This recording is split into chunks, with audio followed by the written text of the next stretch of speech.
Up next are coming some very vital key updates on the Gabby Petito case. Part 2. Some very key elements will be reviewed, as well as updates to this suit and other similar issues that are before the court and before the courts now, much to the charging of some Disney fanatics and fanatics of certain companies out there. No pun intended. But up next is the Gabby Petito lawsuit. Look forward to it. I know I am. Thank you again, JTC Channel. A jury trial in Venice, Florida has officially been ordered and scheduled regarding the lawsuit filed by the parents of Gabrielle Petito against the parents of Brian Laundrie. The suit, filed by Joe Petito and Nicole Schmidt last month, claims Laundrie's parents knew all along that their son murdered 22-year-old Gabrielle Petito.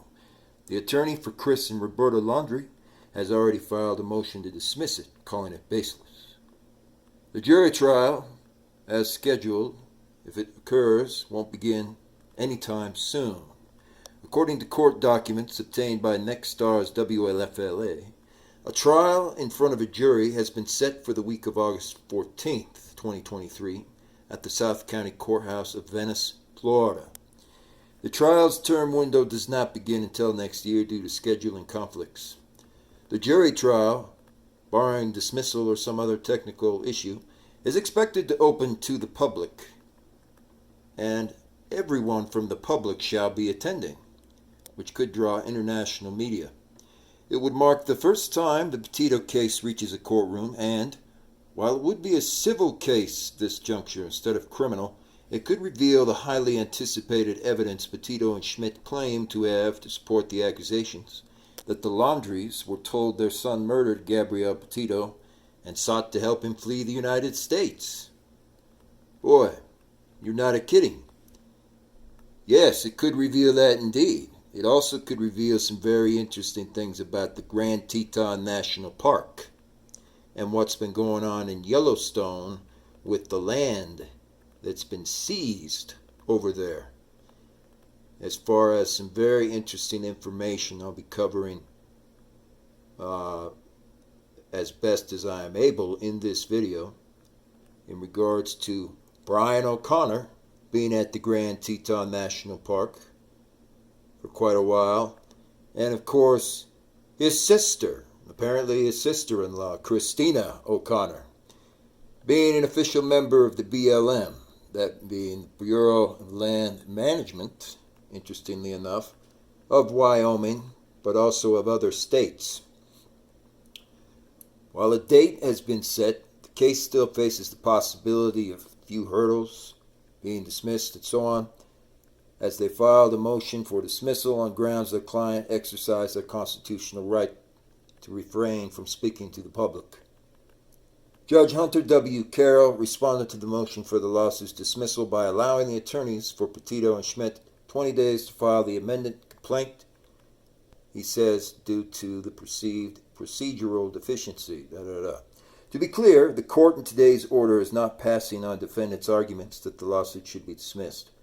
Carroll wrote in his response, the court's intent is to address the perceived procedural deficiency before addressing any merits of the defendant. Pat Riley, the attorney for Petito, and Nicole Schmidt, says he is preparing to file the amended complaint to state separate causes of action. A ruling on whether the lawsuit will be dismissed is expected after Judge Carroll reviews the revisions much later. Stephen Bertolino, the Laundrie's attorney in New York, tells WFLA that his clients will seek dismissal regardless of anything that goes on. Riley says he has high confidence level the lawsuit will reach a jury trial. The court will have to decide whether the motion to dismiss has any merits. Petito and Schmidt are suing on the grounds of intentional infliction of emotional distress. And those are big words. That means distress that amounts to aggravated harm. In other words, it raises to the level of aggravated harm, whether that be emotional harm, physical harm, or otherwise. And all throughout this process, in certain instances, they have been able to reach that threshold. So this is going to get, very interesting as far as being able to start setting a bar. It alleges the Laundries were told by their son of Petito's murder on or about August 28th, it states. Rather than telling them of Gabrielle's death, they decided to remain silent. The lawsuit accuses the Laundrie family of acting with malice or great indifference to the rights of Petito's family. Gabrielle Petito and Nicole Schmidt are seeking damages of at least $100,000, stating they suffered pain and also mental anguish and other issues as a result of the willful maliciousness of the Laundries. The Laundries, through the legal team, have repeatedly denied wrongdoing, as you'd expect. The big question that looms ahead for the potential jury trial is the evidence Petito and Schmidt claim to have to back up these claims. They'll have to wait and see. If we didn't believe it was true, we wouldn't have put them in the complaint form itself. So that's very interesting. And there's a lot more that could be said about that, like the fact that the Laundries have never spoken about that $20,000 that apparently arrived in the account for Brian Laundrie when he went into the Grand Teton National Park. That's very interesting for certain. Wonder what that was truly about. Not to mention all of the other payments that came out of that account. And of course, not to mention and certainly not to forget the problems with the land in Yellowstone and also the Grand Teton National Park being illegally confiscated, that could be a word for it, or just simply trespassed upon by other outside parties, including, of course, Brian O'Connor and his family, who clearly works for the BLM and has always worked inside the BLM, aka the Bureau of Land Management. So there are a lot of issues, indeed, and that's going to get very, very interesting as we continue to cover this case in specific and also the issues that pretty much arise out of this case in other areas. Thank you. More to come. The lawsuit filed by Gabby Petito's parents may be seeking monetary damages, but that's not the extent of the justice being sought in this case. The real prize is acquired not as a judgment, but as official disclosure. You see, Joseph Petito and Nicole Schmidt have stated for months they believe Brian Laundrie's parents knew more than they let on about this case. In their lawsuit filed last week, they accused Chris and Roberta Laundrie of knowing he murdered their daughter from the very beginning, from before he even made it to Florida. Not only that, the Laundries, per the claims, planned to help get their son out of the country to escape the manhunt that ensued. There's certainly plenty of smoke there, very possibly. People have assumed the Laundries were hiding something from the start when they refused to aid in the search for Gabby Petito, who was only thought to be missing at that time. Considering the 22-year-old had been living with them and their son, it was suspicious behavior, to say the least. But what about evidence? Well, that is the best part of the lawsuit. Former L.A. prosecutor Josh Ritter tells The Sun that just the process of a lawsuit will get more out of the secretive couple than any public pressure or even law enforcement limitations can drum up. The first thing to get and obtain, the phones. If I were representing the Petitos, my first request would be for Laundrie's parents' official cell phones and records. We all walk around with an astounding amount of information and data, every single second in our pockets. Text messages, emails, phone calls, voicemails, location history, purchase history, and much more. The cell phone records alone could contain everything the Petitos need for the case itself. Great point. After his body was found, Brian's cell phone data told the FBI quite a bit that he was faking messages from Gabby after her death, that he wasn't in the area during the killing of the newlywed couple in Moab, Utah, and possibly even that he called his parents the day after murdering his fiancée. We will have to wait and see what evidence is uncovered during litigation to truly tell if the suit is a strong one or not. The Laundries have responded through their lawyer, Stephen Bertolino, who has responded throughout this whole endeavor, saying they should just dismiss it. The lawsuit does not change the fact that the Laundries had no obligation to speak to law enforcement. So what's interesting here is when I read kind of the boilerplate memo from Patrick O'Reilly, who's the defense lawyer in this particular case, speaking back to the Laundries directly. He said, well, that is a very interesting message you have sent, but based upon the available evidence that we've seen now, we are certainly going to have to wait and see, because there's a lot of evidence. Yeah, not only that, the fact that there's these text messages and cell phone records and similar things, there's also the fact that someone's cell phone, hope I didn't mention too much here right now, but it's interesting to say the least, someone's cell phone record in New York was matched to opening up a Wells Fargo account in someone else's name, to be very exact. And interestingly enough, I was a victim as well during this process. And the cell phone, with the official cell phone records to match, came from out of the area of none other than Bertolino Law PLLC of New York. Now that's very interesting as well. There's also the fact that in Yellowstone National Park, and also the surrounding area of the Grand Tetons, to be exact, there's a whole number of ranchers whose names I can't get into right this minute, but right there in that area they live. And they're having their land essentially taken from them and stolen by force by Mr. O'Connor and by similar people who literally work for some of the security services for the Grand Teton National Park. Of course, they do not work for the Grand Tetons directly, so they can't make any claim to that.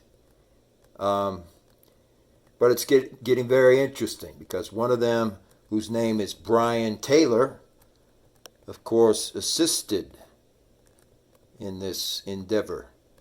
Certain people from the BLM to take and steal the land from these ranchers, from John, and from similar people living literally for decades in the Grand Tetons region. So they've been there, they've been there since the very beginning that Wyoming started.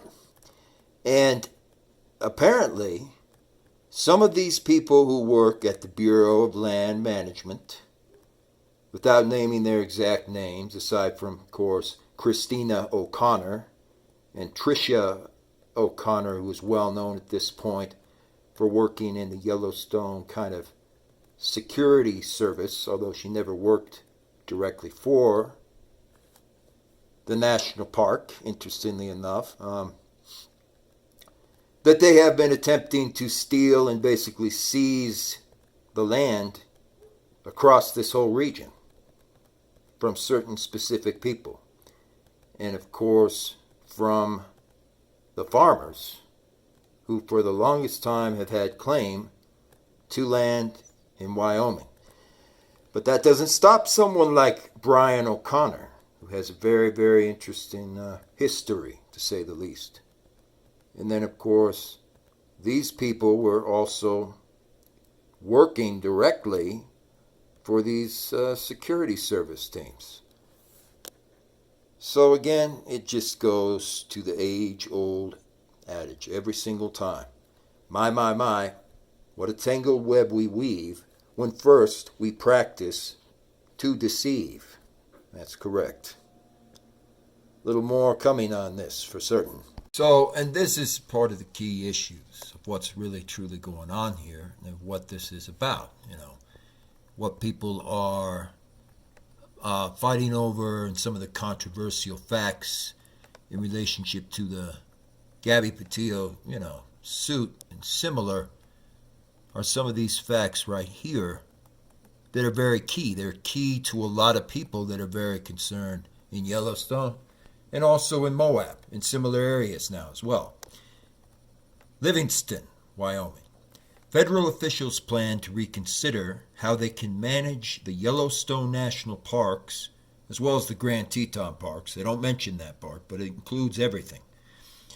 The national park's famous wild bison herds, following long-standing complaints over thousands of the animals that have been killed by hunters and agencies as they attempted to migrate to Montana. Yellowstone National Park Superintendent Cam Shawley outlined the plans in court documents filed on Wednesday again. The move came in a suit that challenges the federal-state agreement that has governed management of the animals, also known as buffalo, aka bison, since the year 2000. A new analysis of bison management could result in an expansion of where the animals are permitted to roam, according to the Livingston Enterprise. The work would involve the National Park Service and U.S. Forest Service, which has jurisdiction over the land surrounding Yellowstone presently. Jared Pettinato, who represents Neighbors Against Bison Slaughter, applauded the agency's decision to reevaluate bison management. We think it's long overdue. Yellowstone had more than 4,800 bison as of last summer. More than 800 were also killed by hunters or captured and sent to slaughter this past winter. And one of the hunters that were killing all these bison, and also the wolves, interestingly enough, and so forth, was Brian Taylor. And I'm going to go over that. We're going to show that for a moment as well in this presentation. And Brian Taylor, of course, is very close to Clark Jones, and also very close to Brian O'Connor, who has a lot of history with the Grand Teton National Park. So officials insist the culling is necessary to prevent cattle in the Yellowstone region from being infected with what's called brucellosis, which is present in many park bison and can cause abortions in the pregnant.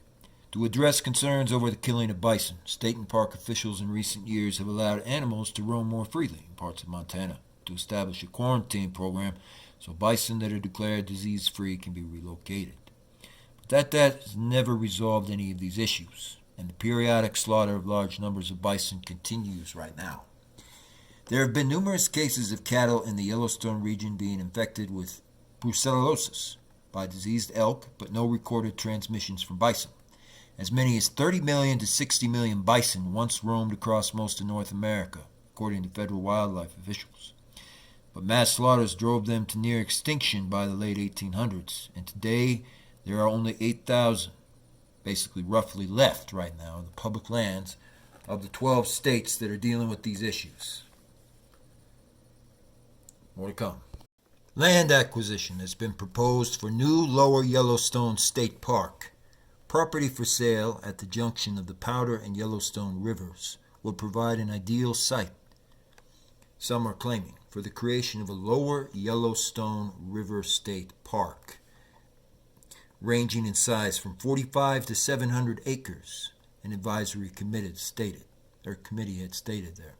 The proposal is one of two from the Lower Yellowstone River Corridor Advisory Board, meant to increase access to the Lower Yellowstone River.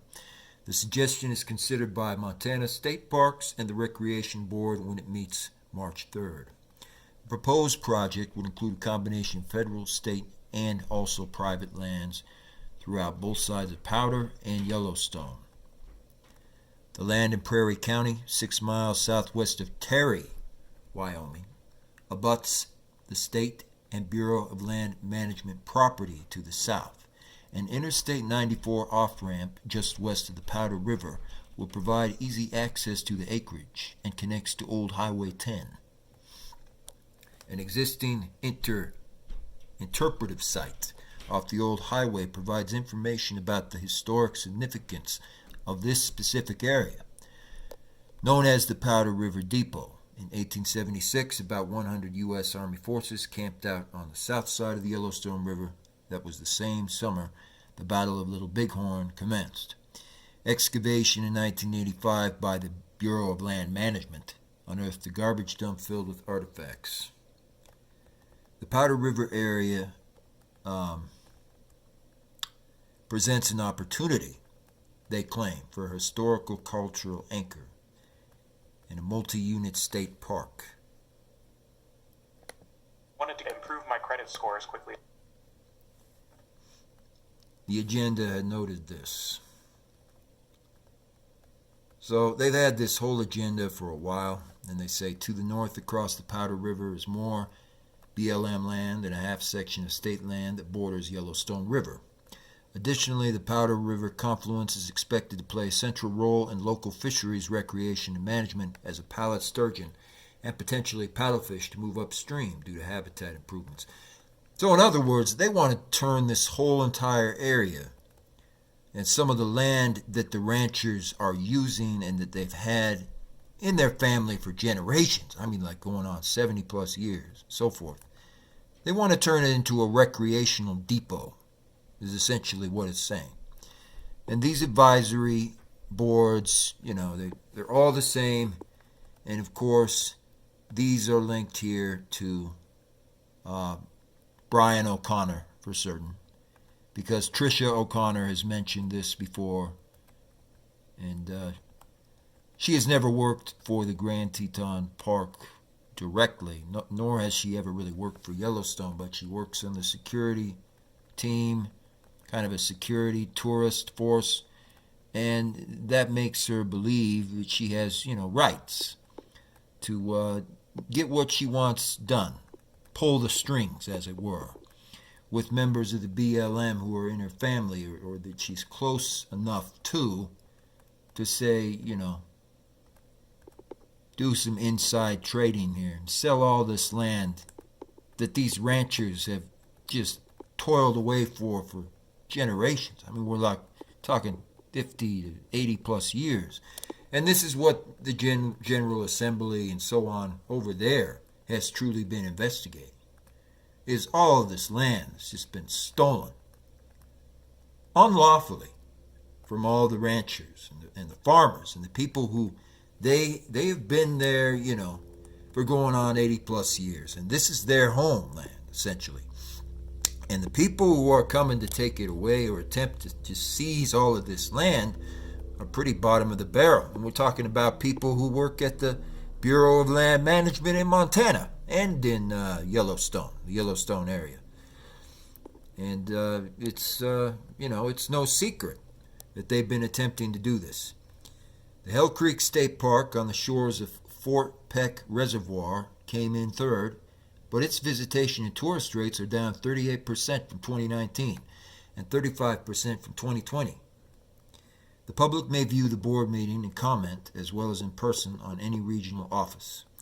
Another item on their current agenda is FWP's request that the group sign off on its proposed changes to the rules that govern float trips on the Smith River throughout Yellowstone.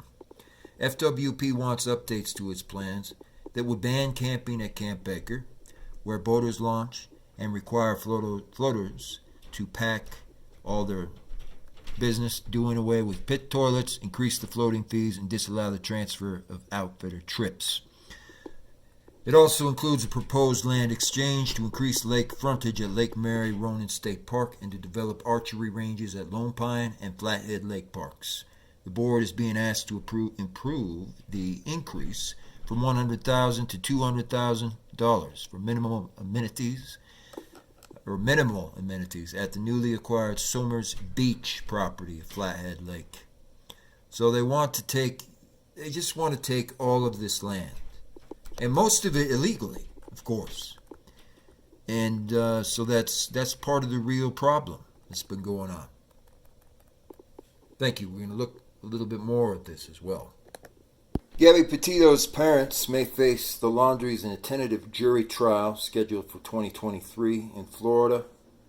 Yeah, not only that, there may indeed be some key issues, very key issues of evidence brought up in regards to Yellowstone and the Grand Teton National Park that will come out as a result of this ordeal. Interestingly, more than 10 ranchers have discussed the fact that Brian Taylor and even someone by the name of Brian Briggs apparently assaulted a number of people who own ranches in the Grand Teton National Park. And they were very friendly and very close, of course, to Brian O'Connor. And Brian O'Connor, who, as you know now, is very close to Clark Jones, actually twisted arms in any way possible, essentially, to get them to surrender all of their land. And so when Brian Taylor got out there, and he started doing his thing, he was conducting illegal hunts, is what I'll say for now, on wolves, apparently, and numbers of other animals. And he finally got charged and arrested, but it was part of basically a plan to seize this land out of the area of the Grand Tetons region and give it over to some of the business associates of Brian O'Connor, who was a real trip, as well as some of the associates of the drug traffickers who have been doing all this drug trafficking all the way across Wyoming. And of course, it didn't work out too well. But there's a lot that's been going on with that. And one of these men who was with Brian O'Connor basically in Grand Tetons and in the Grand Teton Park, he assaulted a number of these victims, and he basically tried to start an entire international money laundering scheme and just do a lot of bad stuff right there, right outside of Yellowstone. And it's no coincidence, of course, because that's where a lot of things had gone on that entire year, too. The civil suit filed claims and alleges that 23-year-old Brian Laundrie told his parents on August 28th that he had murdered 22-year-old Gabrielle Petito while on their summer cross-country road trip. Chris and Roberta Laundrie allegedly allowed him to return in Petito's van to their home in Northport, Florida, to hide his whereabouts and make arrangements for him to flee the nation.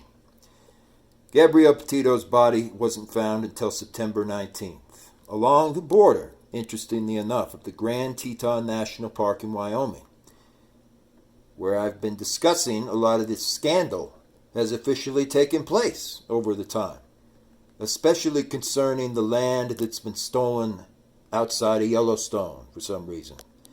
And they wanted to illegally take the grizzly bears out of the preserve for some other ridiculous reason.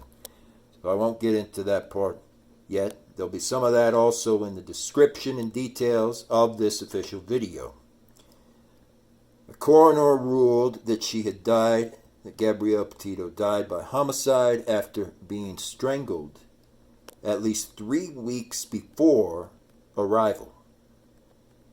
In other words, the arrival back in Florida is what they're talking about here.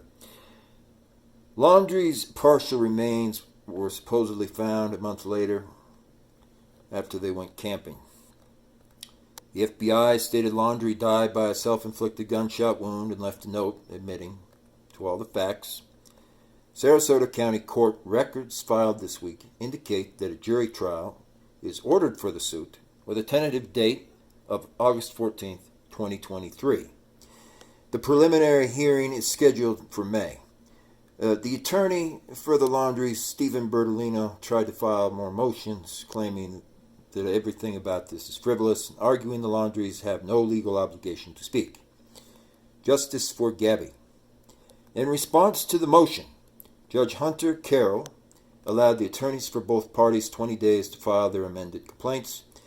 The attorney for the Petito family, Pat Riley, told WFLA he has a high confidence level that the suit will reach the jury trial stage.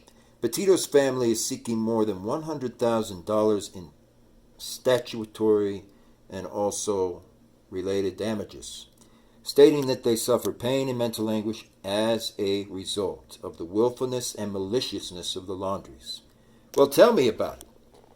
The Laundries' actions just beggar beyond belief. They really color a certain picture for the public. What else are they hiding? What do they know, for example, about this land that is being stolen, essentially, in Yellowstone? And up until recently, they were going to steal, nearly all the land over there near the Grand Teton National Park. Indeed, what do the Laundries know about Mr. Danny Brian O'Connor, for example, and about Mr. O'Connor that worked for the park security, Mr. William O'Connor, to be exact, who worked for park security, apparently. He never joined the official national park, but he was a part of this kind of third-party security agency. What do they know about those simple facts? What do they know also about the hunting that took place in the Yellowstone National Park that was illegal hunting, that was confirmed to be illegal?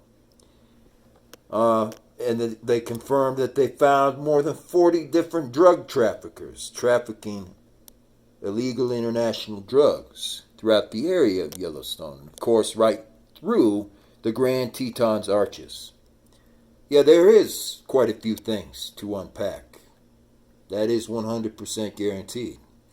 The suit claims Roberta Laundrie blocked Nicole Schmidt's cell phone and Facebook when she repeated and pleaded for information regarding the whereabouts of Gabby Petito, who had lived with the Laundries.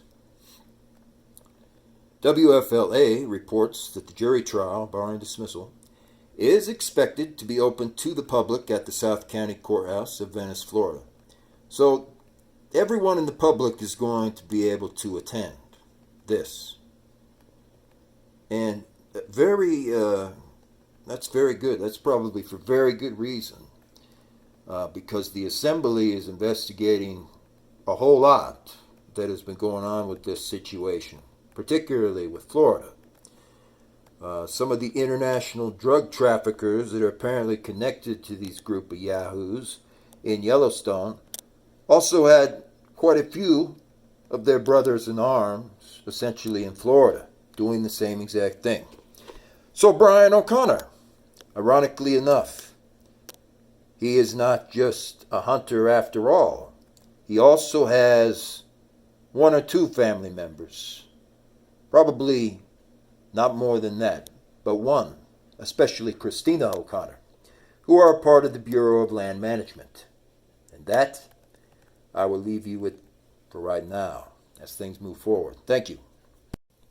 Here it is again. They're trying to scare the ranchers, and this is proof of that. Fish and Game officers discovered Grizzly's remains on April 9th, 2021. 2 Idaho men have been sentenced to prison and banned from hunting for years after pleading guilty to poaching an actual live grizzly bear right by Yellowstone National Park and outside of the Grand Tetons. The Idaho Department of Fish and Game said in a press release that Rex Baum, age 79, another person associated with Brian Taylor, Mr. Baum, who was associated, of course, with Taylor and others, he had pleaded guilty to a misdemeanor in connection with the female grizzly's death last year.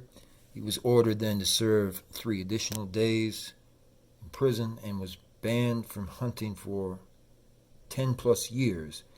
However, Baum's son, Jared Baum of Ashton, was sentenced to 30 days in prison for hunting and banned from hunting for life after pleading guilty in connection with the death of the grizzly bear right by Yellowstone.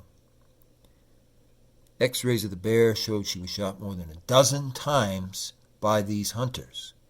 The conservation officers visited the bear's official homestead, discovering a dead child or cub. The agency contacted the 2 men after sending a warrant to Google records of electronic devices that had been in the area around the time of the grizzly bear's demise. Idaho grizzlies are federally protected by the Wyoming laws. So, of course, they can't claim that it was in any way accidental. They poached these bears. They absolutely poached them because these people are from Idaho. And so going across that state line, and they came right over the state line of Yellowstone. That's more than enough to say that they've just been up to no good for a while. And they've been doing this all, of course, on the watch of Clark Jones, because it turns out, Clark Jones knew Rex Baum as well, So this has been going on for a while. I just wanted to establish the fact that this is the kind of nonsense that the Assembly of Wyoming is truly doing their best to shut down and just get rid of this stuff. Because it's about taking the land away from people. That's what it's truly about. So thank you. So this is partly what it's all about. And of course, there'll be more that will be really covered on this, when it's appropriate. But the Grand Teton National Park, Nick Armitage assembled the schematic of Brian Taylor's travels around the Grand Teton National Forest, essentially. The Kelly resident and big game hunting guide who illegally shot and killed a wolf in Grand Teton National Park last winter is allowed to commercially outfit hunters without interruption. Meeting August 26th, the Wyoming State Board of Outfitters and Professional Guides unanimously decided to issue Gross Venture Wilderness Outfitters owner Brian Taylor a 1-year conditional outfitter's license. That was the recommended penalty proposed by a 3-person investigation, said Amanda McGee. The board as a whole voted to accept the committee's recommendation. The 7-person board voted unanimously, although members who were part of the investigation recused themselves during the vote. The Outfitters Board made its decision ahead of the 2019 big game season on Bridger Teton National Forest, as well as the surrounding park for the upcoming league. Reached over the weekend, Taylor said he was eager to put the misstep with the law in the past. It was a regrettable mistake that was made that I have been accountable for since the beginning. Of course, long story short, this isn't the only incident that occurred that was involving Brian Taylor. He also had attempted to kill illegally one of the bears or something at a certain point. He's very much a friend of Brian O'Connor, apparently. And he's been on a number of illegal hunts. So, bottom line for pointing some of this out is that they were, and he got fined $5,000, $40-something, and so forth.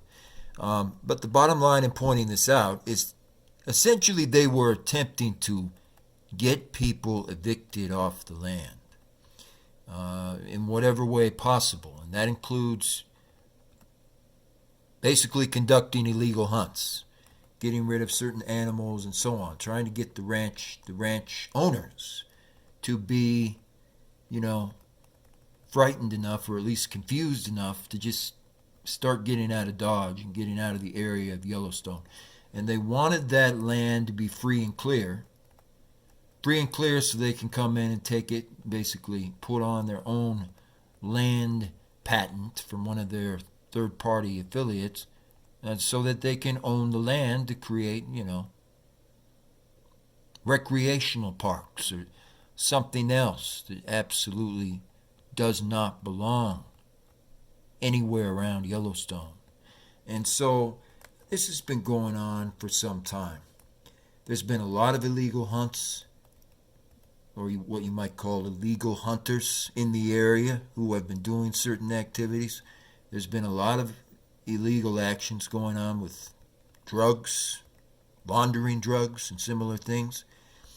And just to to begin to piece together the fact that the picture that it was painting is they just want to get the land out from the hands of some of these ranchers there in the area so they can build whatever kind of specialized park or, whatever kind of new age building and so on that they want over there. And that is, of course, plainly illegal. But people didn't know about it. And they really have not known about what was going on here, to be exact. So just continue to get the word out, spread this far and wide. Let's get this out, to the general public as well. Let's get these things to start really being looked into. In regards to the Gabby Petito case, of course, and many, many issues that are surrounding similar things. Thank you. Snake River Fund Properties. The Forest Service told me in person they do not see any problem when we take the fund. He wrote to Teton County Smith. It's one of the directors of this private third-party service that's working with the Teton National Park, essentially. Forest Service employed David Cernasek brought the activity to the sporting club that he deemed questionable and brought it to the county's attention directly. It's his job. One Jackson Hole River-based advocacy group has gone on record to ask the Bridger Teton personnel to do its duty and follow the scenic rules and laws. The Snake River Fund is concerned that the forest is abdicating its responsibility for upholding the Wild and Scenic Rivers Act protections and process, the fund's director wrote to Bridger Teton supervisor Tricia O'Connor. So she's the one who was basically overseeing this third-party security service for the Grand Teton National Park at the exact same time that Gabby Petito was starting to vacation in that park for some reason. So the Snake River Fund requests that Bridger Teton National Forest fulfill its obligation as the managing agency of the Snake River Headwaters Wild and Scenic Rivers Corridor and evaluate all of their resources. And of course, Tricia O'Connor has also said Snake River is the best place to go in America, which is just ironic because she is indeed the sister of, that's right, Danny Bryan O'Connor, the same exact O'Connor, that's correct. And she's been there for a long time, and she doesn't really have any kind of affiliation with, as far as the National Park Service and National Park Rangers. She has no affiliation with them.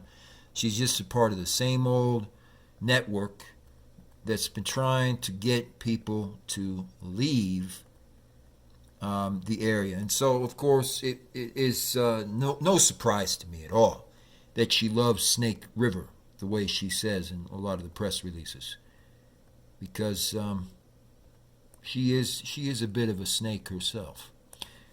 But my bottom line for bringing this up, folks, is, you need to recognize this is really about land that's being taken from the people who live in Wyoming, who've lived there for most of their lives, literally.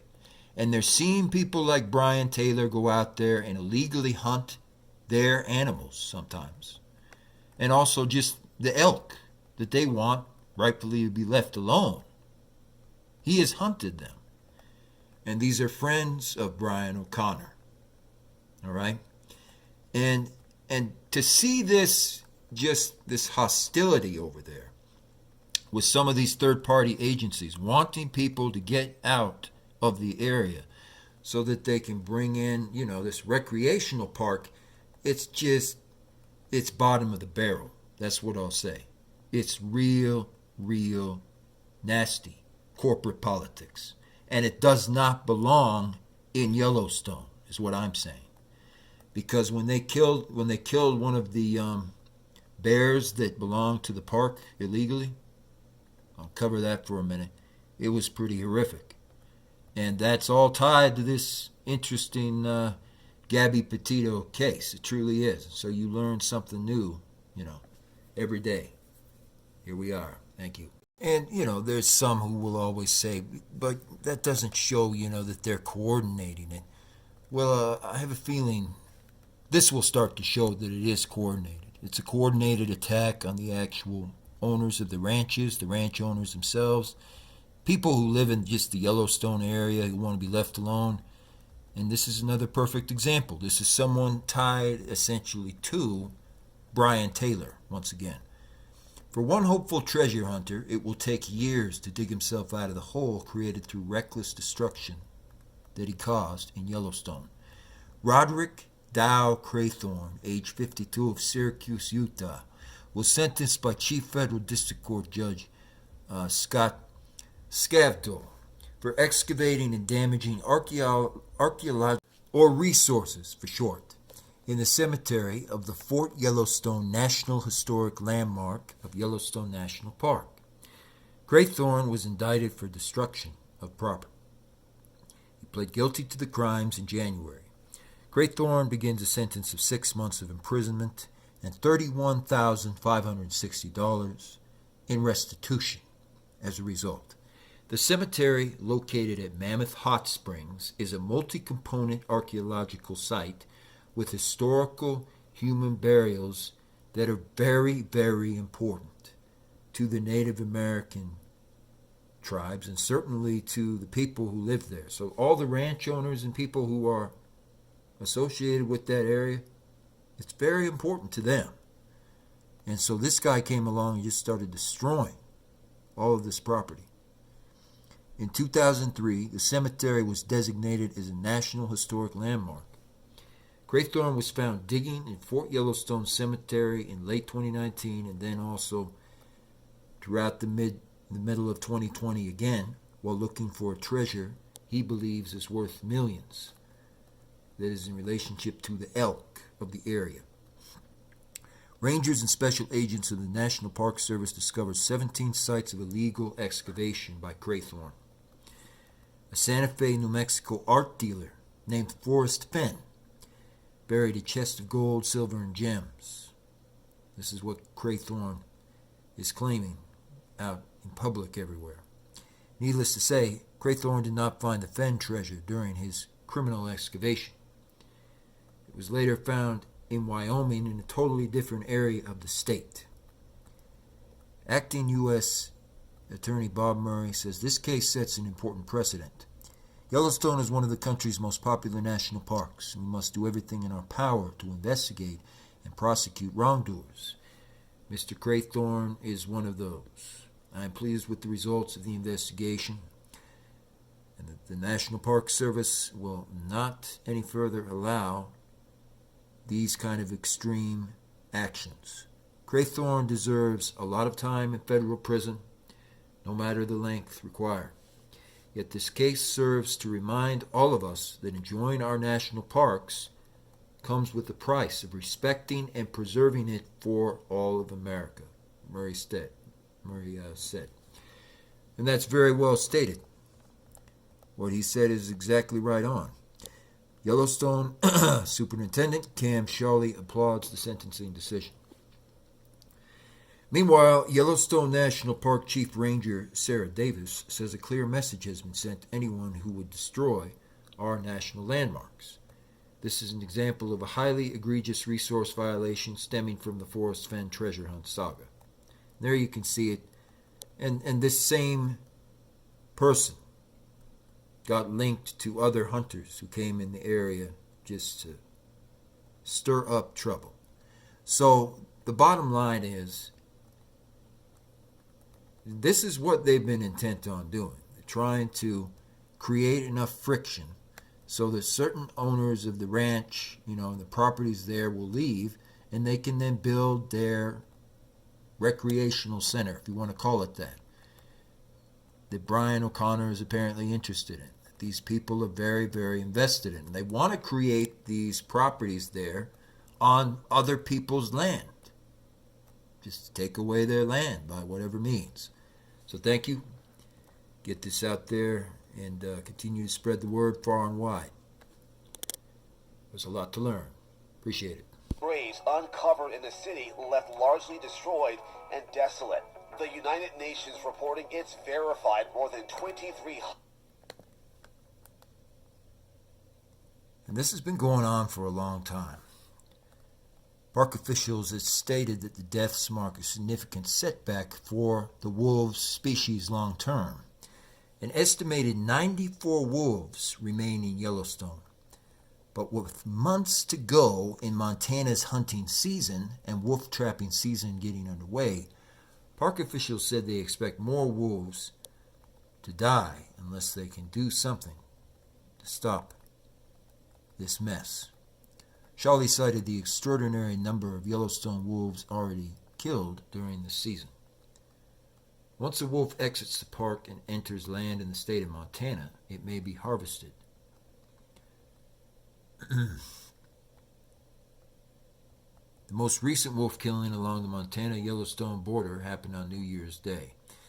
Now, of course, what they're not mentioning here is a number of these wolves were also killed within the Yellowstone border.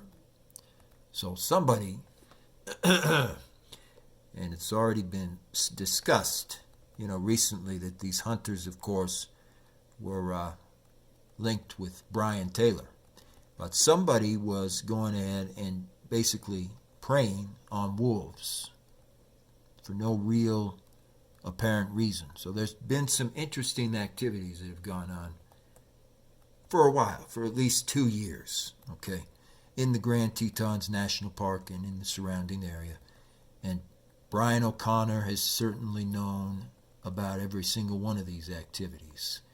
Based on what the Assembly has been investigating, I can just say he's known all the way along since the beginning.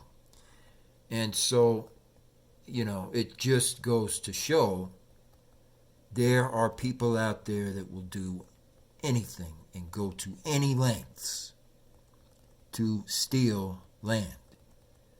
Even if they, attempt to seize it by an appeals court order or something, they will do whatever it takes to take over certain land to build their little recreational spots. And it's not okay. It's not okay in Yellowstone, and it's not okay anywhere. Thank you once again. According to the suit, as well as the updated response that they filed, and so on, so forth here, the relationship between Joseph Petito and Nicole Schmidt, as well as Christopher and Roberta Laundrie, was cordial before the children left on the road trip across the nation from which Gabby never returns. Petito's parents claimed that on or about August 28th of 2021, Laundrie officially told his parents that he had killed his fiancée, Gabby Petito. It would be the same day that Laundrie's parents contacted their lawyer, Stephen Bertolino, and sent him a retainer 5 days later, according to current court records and the latest court briefing. The lawsuit alleges Laundrie's went on a family vacation, essentially, when Petito's family was extremely upset and in turmoil. And Roberta Laundrie apparently blocked Nicole's calls, texts, and Facebook ever since that point. Petito's parents also disputed a September 14th statement released by the Laundries through their attorney that stated it was sent with the full knowledge and consent that Gabrielle Petito had been murdered by their son. And I will just say on the record here that may indeed be true.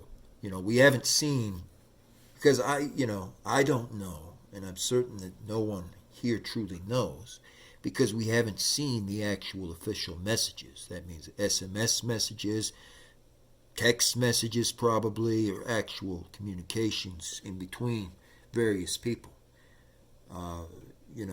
There's got to be memos written on certain specific things and so on, so to be a fly on the wall in that kind of situation, okay? We can only simply speculate so far, but I guarantee that they said some very, very choice words. Think about the fact that the same day she had officially disappeared, which was like September 1st, they went ahead and called Bertolino. They didn't talk to anyone. They didn't even talk to family or anything. They just called Bertolino and put him in charge of everything. The same exact day that the Petitos essentially found their daughter. So that really says it all on one end of this. And then there's just other things that have been going on, the whole time that say a lot. So Christopher and Roberta Laundrie indicated that all contact must be made through their lawyer, Stephen P. Bertolino, and he offered no comment whenever asked about Gabrielle Petito. That is what the lawsuit officially states. Updated court documents show Petito's family claim that while they were looking for Gabby Petito, the Laundries kept Brian's current whereabouts, in other words, where he was, a secret, and it is believed they were making arrangements for him to flee the country. In the end, Petito's parents claimed the Laundrie family could have eased their mental pain and anguish, but instead acted with malicious intent. Christopher and Roberta Laundrie have exhibited extreme and scandalous conduct, which constitutes conduct in this type of circumstance which would exceed all possible limit of decency, and is considered quite shocking and atrocious. It is utterly intolerable in a civilized community, indicates the court case. As a result, the suit alleges that Petito's parents suffered pain, mental anguish, inconvenience, and a loss of ability to enjoy their lives. A case management Zoom hearing has been set for the trial at 1:30 p.m. on June 30th. The Laundrie family's attorney, Stephen Bertolino, maintains at a Tampa Bay press conference this statement. As I have argued for the past few months, the Laundries have not publicly commented on my instruction, which is their right under the law. Assuming everything the Petitos allege in the lawsuit is true, what we deny, we still deny it. This lawsuit does not change the fact that the Laundries have no obligation to speak to law enforcement or third parties, including the Petito family. Well, that definitely does not occur in certain circumstances. We already know that a certain threshold, when it's reached, those circumstances do shift a bit sometimes, for sure. Brian Laundrie murdered Gabby Petito in Wyoming on August 27, 2021, while traveling across the nation. Gabby and Brian were engaged and would have been part of the Laundrie family right afterward. It meant nothing to Christopher and Roberta Laundrie that their son ended Gabby's life. We believe that Christopher and Roberta learned... this part here is interesting. We believe that Christopher and Roberta learned of Gabby Petito's murder on August 28, 2021. There were multiple conversations and discussions between Brian, his parents, and Stephen Bertolino before Brian ever left.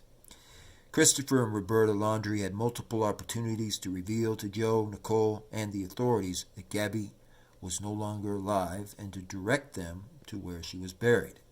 Instead, Christopher and Roberta Laundrie showed callous indifference to the suffering of Gabby's family and added to her family's mental anguish and suffering through their official actions. For that, Christopher and Roberta Laundrie must be accountable. Petito was reported missing on September 11, 2021. After embarking on a cross-country road trip with Brian Laundrie. His disappearance captured the nation's attention when the 23-year-old returned home to Northport in this case, with the van. FBI of Denver would later confirm that his body was found in the Bridger Teton National Forest, which this is where we're discovering a lot of scandals are taking place, and this is where the bears have illegally been hunted, as well as wolves, and just real terrible crimes have been taking place. Very interesting that this gets brought into it. The final autopsy determines she was killed by strangulation, according to the coroner. Petito was estimated to have died 3 to 4 weeks before her body was found. Laundrie was the only person of interest named in the disappearance and homicide of his fiancée. A federal arrest warrant was issued for the 23-year-old in the Gabby Petito court case. Court documents show a grand jury charged Brian Laundrie with knowingly holding intent to defraud using a Capital One debit card for more than $1,000 in additional charges. Laundrie himself was reported missing, purportedly, on September 17, 2021, after his parents stated he went hiking on September 13th and never returned home. Detectives and FBI searched the vast area of the Carlton Reservation for more than a month, but didn't find any signs of Brian. His parents, Roberta and Chris, helped search the reserve twice over, each time with police officers. Then they identified what was allegedly his remains on October 21st. All logical investigative steps have been completed in the case. The investigation has not identified anyone other than Brian Laundrie to be directly involved in the tragic death of Gabby Petito. So this is very, very fascinating. There's also the fact that the text messages, even the so-called redacted text messages where it says, Stan will have no service in Yosemite, and apparently something about Stan in Yellowstone. Yeah, those memos, those messages, those writings in between the actual family are going to tell the full story. We're going to be able to start illustrating what truly went on here. So thank you again. I appreciate you joining us for this very important update, this important conference. Be sure to get the word out, get the word out there. Spread it far and wide on this, especially the issues that we're discovering around Yellowstone, which are truly concerning. And until next time, JTC, signing off.